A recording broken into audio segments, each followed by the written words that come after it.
Good morning. I just wanted to talk a little bit about this volcano, which has been sort of remarkably constant until yesterday. The flow rate was fairly constant, and there were changes with the craters because as the little craters, they're quite small as craters go, but as they build up at the sides, they kind of then collapse in on themselves a bit. And that leads to some interesting spattering if the rock falls inward. And that's what had been happening, but that had happened many times since the eruption started on the 19th of March. So everything was just carrying on as it was. The lava was gradually filling Geldingadala, and it was, we knew where it was going to overflow when it did so. It was going to go into a place called Meradalur, which is another uninhabited valley. It's very, very deep, so its lava holding capacity is much larger than that of Geldingadala. So that was expected to happen within a few days. Perhaps by the end of this week. The experts had always said that it could take that length of time. It depended on the flow rate, and the flow rate stayed pretty much the same. So that's what we were expecting. But then yesterday there was sudden excitement, and lava began to arrive very fast in Meradalur unexpectedly, because another two fissures actually opened yesterday at the closer to the Kalia end of the lava corridor, because the lava corridor that built up during all of those earthquakes, it stretches from a place called Kalia, which is like an iconic cone that can be seen from many places, including in Reykjavík.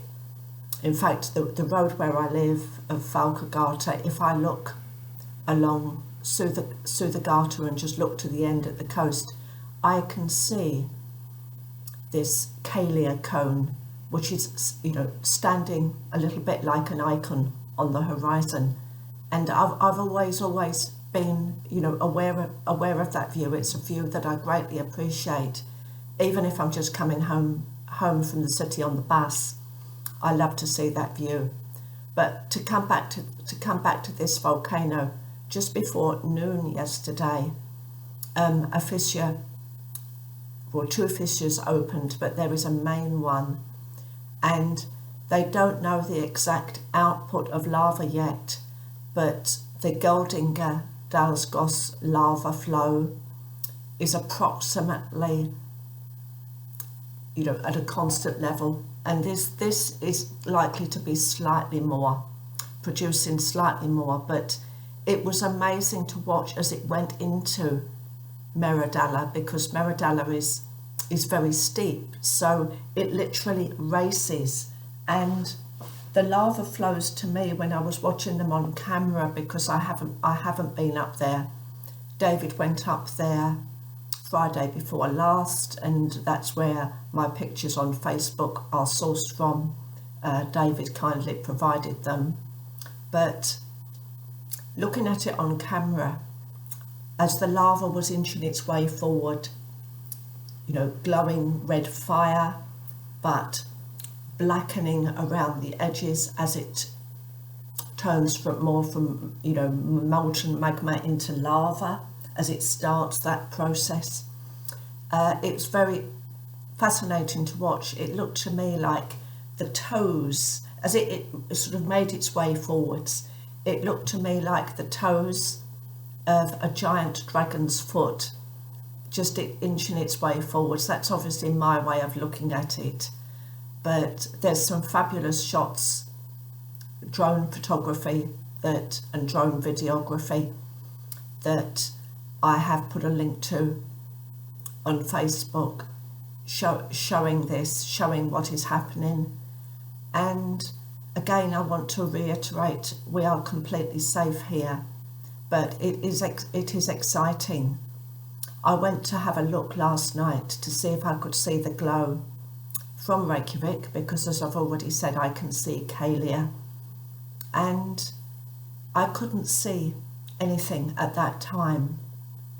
And then later on I checked the news channel, the Icelandic news channel, and there were photographs of it taken from a place called Iceland, which is just a few minutes walk from me. It's the nearest little bit of coastline to my home.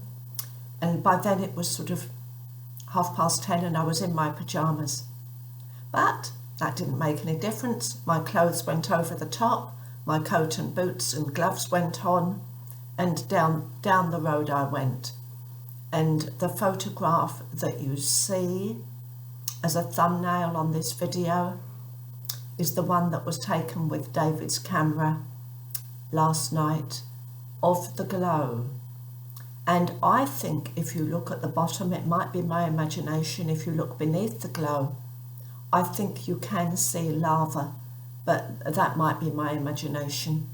And we're about 20 miles away, so that's pretty amazing and pretty fantastic. And you know, we don't always like what nature does, but isn't nature extraordinary, and isn't nature wonderful? And there is a feeling of being inspired with this, because it's something, you know, it's a rare happening. You know, Iceland is incredibly volcanic, but it's still a rare happening. We haven't had an eruption since the Baldabonga eruption that produced the Hollowhuran lava field ended in the spring of 2015. And that was one that it was pretty well impossible to go out and see, because it was so much in the middle of nowhere. But a friend of mine who lived at the time in a valley called Fnóskadala, there were times when she could see the glow from it, I believe. So, and she was much further away, but very few people were able to see anything of that volcano. And of course this one, although people have to hike to it, or they have to view it from the air. I know that there's been some quite expensive helicopter tours going on, although I have to say, I think if I could afford it, I would take one myself, but I'm not likely to do that.